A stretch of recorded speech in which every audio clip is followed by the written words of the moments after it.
permintaan atau permohonan seorang hamba kepada Allah itu jadi 4 macam.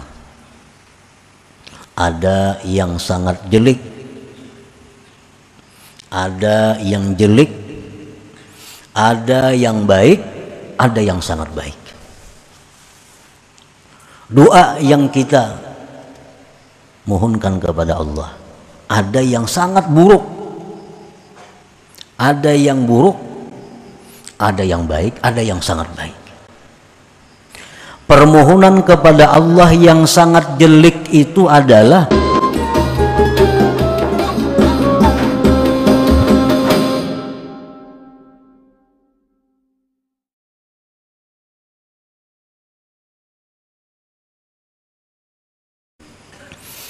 para muhibbin rahimakumullah, benar-benar menjadi hamba Allah itu yang pertama mereka minta. Abdullahi haqqa, hamba Allah yang sebenarnya. Bukan menjadi hambanya kedudukan, bukan menjadi hambanya harta, bukan menjadi hambanya manusia, tetapi menjadi hamba Allah yang sebenarnya. Itu yang pertama yang mereka minta kepada Allah Ta'ala.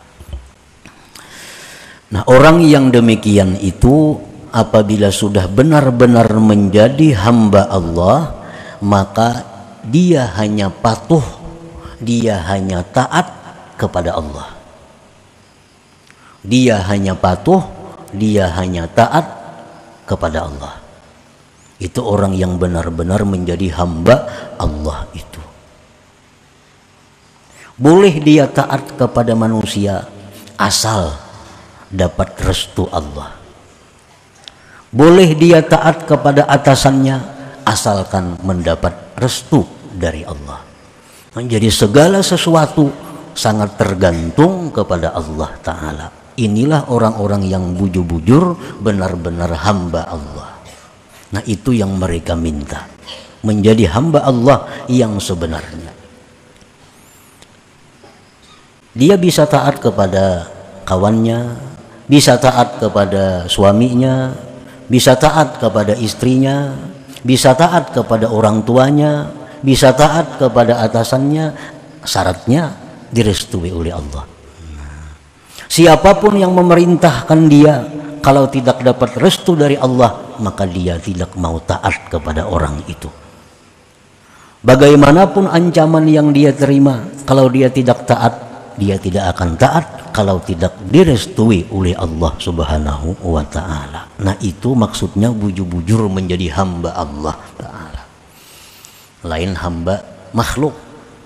Kalau orang hamba makhluk itu ini kada peduli Allah. Bila disuruh makhluk ini taat nang Allah nang katuju kanang kadakah. Bila kehendak dirinya, ada orang yang jadi hamba nafsunya.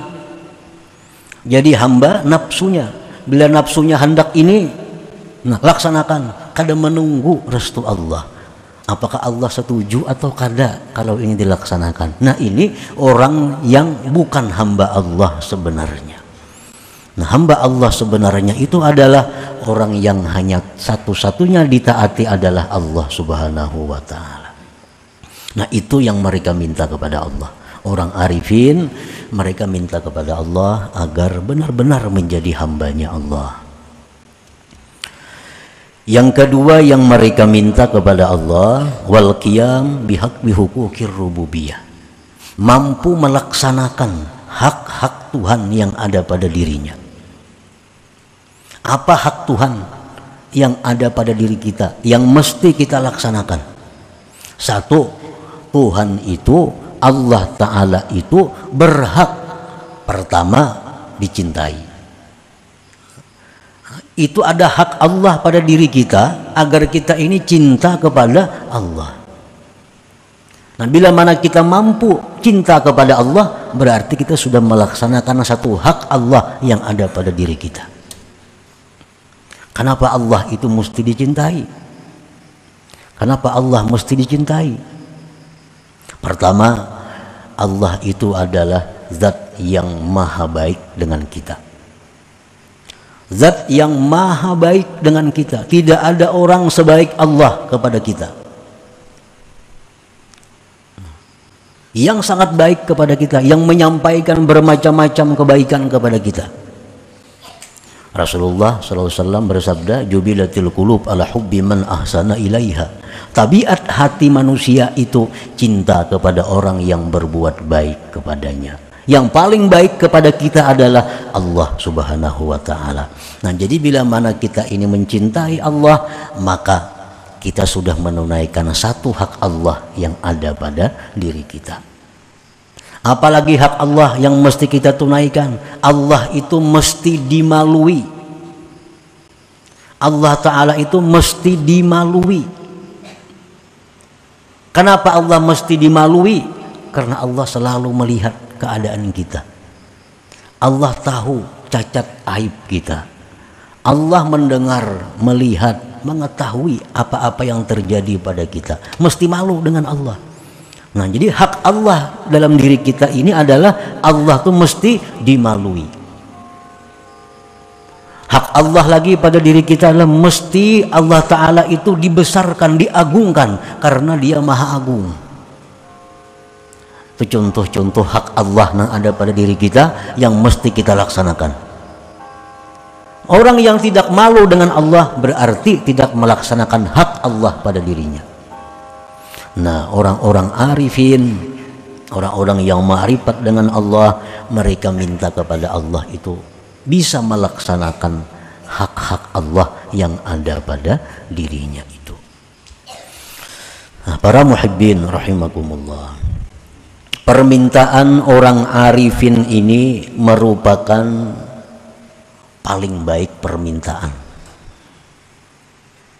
Abdalud doa ini, paling abdal doa. Paling abdal dari sekalian doa itu doanya orang yang arif ini. Permintaannya orang yang arif ini. Dia minta kepada Allah agar benar-benar bisa menjadi hamba Allah yang sejati. Yang kedua, permintaannya bisa melaksanakan hak-hak Allah yang ada pada dirinya. Nah, itu paling baik permintaan.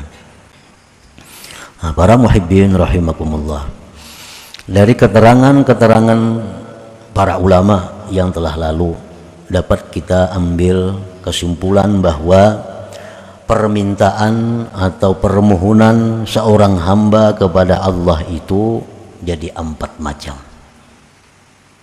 Ada yang sangat jelek, ada yang jelek, ada yang baik, ada yang sangat baik. Doa yang kita mohonkan kepada Allah, ada yang sangat buruk, ada yang buruk, ada yang baik, ada yang sangat baik. Permohonan kepada Allah yang sangat jelek itu adalah memohon minta kepada Allah sesuatu yang dilarang oleh Allah. Nah, ini permohonan yang sangat hina, permohonan yang sangat jelek. Kita minta kepada Allah sesuatu yang dilarang oleh Allah. Nah, ini permohonan yang sangat jelek. Contohnya, kita minta kepada Allah perkara-perkara maksiat. Nah, lebih jelas lagi contohnya, kita umpamanya menghendaki, ini laki-laki menghendaki bini orang berlaki nang dikehendaki ini, lalu minta lawan Tuhan, ya Allah, nah, sarakakan laki bini ini, ulun hendak mengawini bininya. Nah, ini contoh permintaan yang sangat jelek. Kenapa? Karena minta lawan Tuhan orang nang rumah tangga bagus supaya diruntuhakan, inya hendak mengawini bininya. Nah, ini permintaan yang sangat buruk kepada Allah. Kalau ini permintaan kabul, ini bukan rahmat tapi istidraj dari Allah, itu lanjuran dari Allah. Allah melarang kita merusak orang suami istri, itu kan? Ini berdoa lawan Tuhan, minta rusak, minta hancurkan, nah, meminta sesuatu yang dilarang oleh Allah. Banyak contoh-contohnya itu. Pokoknya sesuatu yang dilarang oleh Allah jangan diminta lawan Allah, karena itu sejahat-jahat permohonan, sejahat-jahat doa.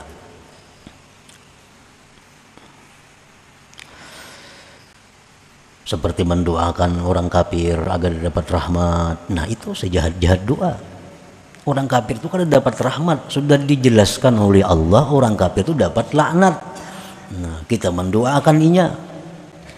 Allah sudah menjelaskan orang kafir itu kada selamat, didoakan selamat, itu sejahat-jahat doa.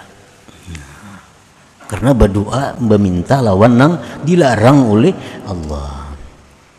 Yang kedua, permohonan yang jelek. Nah, permohonan yang jelek ini tak inting sedikit pelenang tadi. Permohonan yang jelek ini meminta kepada Allah sesuatu yang tidak disuruh Allah memintanya. Nah, minta kepada Allah sesuatu yang mana Allah kadang menyuruh kita minta itu. Contohnya, minta sugih. Ya Allah, jadikanlah hamba orang sugih. Ya Allah, jadikanlah anak hamba ini orang kaya raya. Nah, ya Allah, jadikanlah anak hamba ini kena jadi gubernur umpamanya. Ini permintaan yang jelek, permintaan yang jahat. Kenapa disebut permintaan jahat? Karena Allah kadang menyuruh kita ini jadi orang sugih, kadang sugih harta. Allah kadang menyuruh supaya kita ini jadi kepala daerah, kadang kita minta itu. Nah, itu permohonan yang sangat jelek. Kenapa lagi anak berdagang turun mulai, ya Allah mudahan hari ini payu berdagang, itu permintaan yang jelek. Allah kadang nyuruh minta supaya payu tuh kadang nang disuruh Allah kita minta rezeki yang halal, yang luas, yang membawa kepada ibadah. Nah, itu disuruh. Kita berdagang berdoa, ya Allah mudahan hari ini dapat rezeki yang halal, yang luas, yang membawa kepada ibadah. Nah, itu permintaan kan yang bagus itu. Kalau mudahan hari ini payu berdagang, itu permintaan yang kada bagus sebenarnya. Permintaan yang jelek lawan Tuhan, karena Tuhan kada menyuruh itu. Nah, yang ketiga, permintaan yang baik. Seperti dalam hikmah yang terdahulu, hikmah ke-73. Rasanya khairu ma tatlubuhu minhu ma huwa talibuhu minka. Nah, minta kepada Allah sesuatu yang memang disuruh Allah kita minta. Nah, itu bagus. Kita minta lawan Allah masuk surga, memang Allah nyuruh kita masuk surga. Ya Allah, janganlah kami masuk neraka. Memang Allah melarang, mencegah kita jangan masuk neraka. Ya Allah, berilah hamba ini ilmu yang bermanfaat. Memang Allah menyuruh kita jadi orang alim. Ya Allah, ampunilah dosa-dosa hamba. Memang Allah menyuruh kita supaya tobat dari dosa. Nah, minta seperti itu lawan Allah, baik itu. Itu baik, karena Allah menyuruh minta itu. Nah, permintaan yang keempat yang sangat baik, yang paling baik, permintaan orang-orang arifin ini tadi. Pertama, minta kepada Allah agar dijadikan hamba Allah semata. Hanya hamba Allah semata. Ya Allah, jadikanlah aku ini hamba Engkau semata. Yang kedua, ya Allah, berikan hamba kekuatan untuk bisa melaksanakan hak-hakmu yang ada pada diri hamba ini. Nah, itu permintaan yang paling baik. Kenapa disebut itu paling baik? Karena kalau itu kabul permintaan kita, ibadah kita satu malam itu sama bernilai ibadah orang yang berjuang fisabilillah 40 tahun. Kalau kita ini bujur-bujur hamba Allah nang sejati, kita mampu melaksanakan hak-hak Allah pada diri kita, ibadah kita satu malam lebih baik daripada ibadah 40 tahun orang yang berjihad fisabilillah. Nah, maka ini permintaan yang paling baik, afdalud doa, paling afdal permintaan orang arifin tadi. Nah, para muhibbin rahimakumullah, as-sidqu fil ubudiyah a'la minal ikhlas fil ibadah. As-sidqu fil ubudiyah, orang yang benar-benar menjadi hamba Allah, itu kedudukannya lebih tinggi daripada ikhlas, daripada orang yang ikhlas beribadah. Orang yang benar-benar menjadi hamba Allah, tidak hamba yang lain, orang ini lebih tinggi daripada orang yang ikhlas beribadah. Fakullu sidqin ikhlas walaysa kullu ikhlas sidqun. Tiap-tiap sidik itu pasti ikhlas, dan belum tentu orang ikhlas itu orang yang sidik. Falladhi ya'malu lin-najati minan nar yu'addu ikhlasan wa kadzalika may ya'malu lil jannah wa la yu'addu sidqan fil ubudiyyah li'anna fihi mahazzan li nafsih. Orang yang beramal sembahyang, puasa supaya terhindar dari api neraka. Nah, orang ini disebut ikhlas. Itu ikhlas. Orang yang beramal beribadah dengan harapan supaya ke surga, itu disebut ikhlas. Tapi tidak bisa disebut sidik. Tidak bisa disebut benar dalam kehambaannya. Kenapa sebabnya? Karena orang yang beramal takut dengan neraka atau beramal mengharap surga itu ada kepentingan dirinya. Ada kepentingan diri. Orang beramal supaya jangan masuk neraka, orang beramal supaya masuk surga, itu masih ada memikirkan kepentingan diri ngarannya. Orang yang bujur-bujur hamba Allah itu orang yang beramal tidak ada memikirkan kepentingan dirinya, hanya semata-mata menunaikan hak Allah Subhanahu wa ta'ala. Nah, itu yang bujur-bujur hamba Allah ngarannya. Wa inna ma sadaqa bil ubudiyyah may ya'malu imtithalan li amri aw ibtigha'a mardatillah aw hubban lillahi ta'ala aw ta'ziman li jalalihi. Hanya saja benar pada kehambaan seseorang itu orang yang beramal ibadah semata-mata menjunjung perintah Allah. Ini sembahyang kada tahu surga neraka, pokoknya aku sembahyang ini melaksanakan perintah Allah. Nah, ini orang yang bujur-bujur hamba Allah. Atau mencari keridhaan Allah. Aku sembahyang, aku puasa, aku bersedekah, kada tahu apa-apa. Yang penting aku supaya Allah senang dengan aku. Nah, ini contoh orang yang bujur-bujur hamba Allah. Aw hubban lillah, aku sembahyang, aku puasa, aku ini, aku itu semata-mata karena aku cinta kepada Allah. Nah, ini contoh hamba Allah yang sebenarnya. Aw ta'ziman li jalalih, atau membesarkan kebesaran Allah. Aku sembahyang, aku puasa, kada tahu surga neraka. Aku sembahyang puasa karena mengagungkan Allah yang Maha Agung. Nah, itu contoh-contoh orang yang beribadah yang benar-benar hamba Allah Subhanahu wa ta'ala. Nah, yang macam itu yang diminta oleh orang arifin kepada Allah Subhanahu wa ta'ala. Nah, para muhibbin rahimakumullah. Auhallah ila Daud alaihi salam anna awaddal awidda ilayya man abadani bighairi nawal walakin liyu'tiyar rububiyyata haqqaha. Allah Ta'ala berwahyu kepada Nabi Daud alaihi salam bahwa kekasih yang paling terkasih, ujar Tuhan, kekasihku yang paling terkasih adalah orang yang beribadah kepada aku tanpa mencari upah.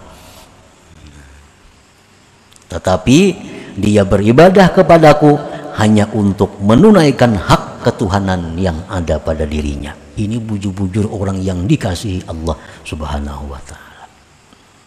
Inya beribadah semata-mata menunaikan hak Tuhan. Kenapa ikam sembahyang beratus rakaat, beribu rakaat? Aku cinta lawan Allah Ta'ala. Nah, seperti itu. Aku senang dengan Allah Ta'ala. Ini kadang memikirkan upahnya, kadang memikirkan balasannya, tapi yang dipikirkannya adalah ungkapan cintanya kepada Allah dengan ibadah itu. Wa fiz zabur, tersebut dalam Zabur, man azlamu mimman abadani li jannatin aw narin law lam akhluq jannatan wala nara alam akun ahlan an uta. Tersebut di dalam Zabur, tidak ada orang, ujar Tuhan, yang lebih zalim daripada orang yang beribadat kepadaku mengharapkan surga atau terhindar dari neraka. Tidak ada orang yang lebih zalim daripada orang yang beribadah kepadaku mengharapkan surga atau neraka. Jikalau aku tidak menciptakan surga, jikalau aku tidak menciptakan neraka, apakah aku ini tidak patut untuk disembah? Jadi Allah Subhanahu wa ta'ala menyebut bahwa orang yang beribadah mengharapkan surga itu dianggap Allah sebagai orang yang zalim. Zalim itu macam-macam tingkatannya. Tingkatan yang paling tinggi syirik kepada Allah, itu zalim paling besar. Yang halus-halus tuh banyak juga ngarannya zalim itu. Nah, Allah menyebut orang yang beribadah kepada Allah mengharap karena surga itu dianggap Tuhan zalim. Sebab apa? Uja Tuhan jakanya kadaku ulah surga amun disembahnya aku. Nah, orang-orang yang bujur-bujur hamba Allah itu kada mau macam itu. Nah, itu yang diminta oleh orang-orang arifin tadi. Marra Isa alaihi salam ala ta'ifatin minal ubbad wa nahalu faqalu nakhafullah wa narjul jannah faqala lahum makhluqan khiftum wa makhluqan rajautum wa marra biqaumin akharin kadzalik faqalu na'budu hubban lillah wa ta'ziman li jalalih faqala antum awliyaullah haqqan ma'akum umirtu an uqim.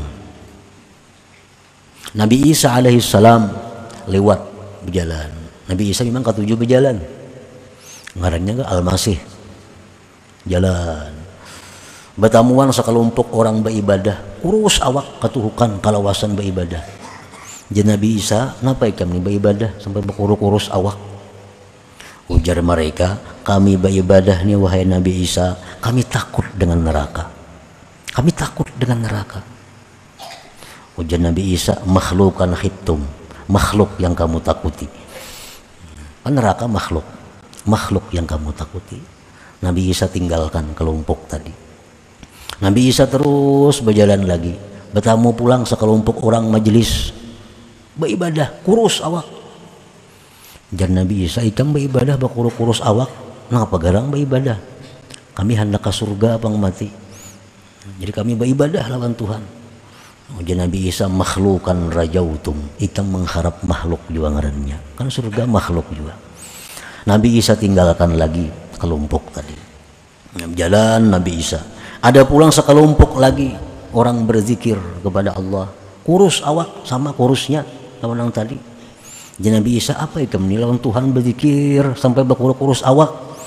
Ujar mereka, na'buduhu hubban lahu wa ta'ziman li jalali. Karena kami cinta kepada Allah dan kami mengagungkan Allah, kami berzikir kepada Allah. Nah, karena kami cinta kepada Allah. Ujar Nabi Isa, antum awliyaullah, kalian inilah wali-wali Allah Ta'ala. Haqqan ma'akum umirtu an uqim, aku diperintahkan untuk berdiam bersama-sama kalian ini. Nah itu nilai sebuah ibadah. Zikirnya sama, kurusnya awak sama, berkurus juga awak. Tapi nang saya pun kurusnya karena takutan neraka, nang saya pun ini kurusnya karena kehendakan ke surga. Ini kurus karena rindu dengan Allah, karena cinta dengan Allah. Itulah aulia Allah, kekasihnya Allah Subhanahu wa ta'ala. Dengan itu Nabi Isa disuruh bergabung, berkumpul dengan mereka itu. Nah, para muhibbin rahimakumullah.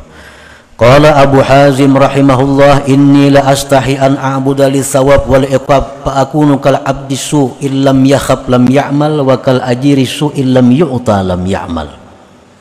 Abu Hazim rahimahullah berkata, aku sungguh malu bahwa aku beribadah mengharap pahala atau takut daripada siksa.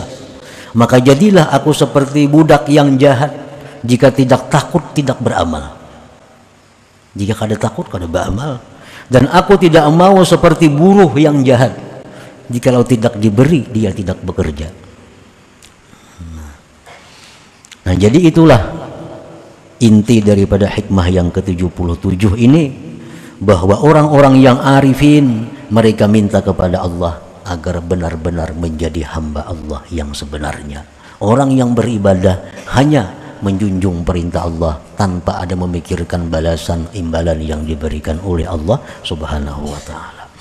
Nah, kemudian hikmah yang ke-78. Allahu biha ya Allah biha ya Allah bihusnil khatimah wa ya ayyuhar rajun minhu syafa'atan sallu alaihi wa sallimu taslima.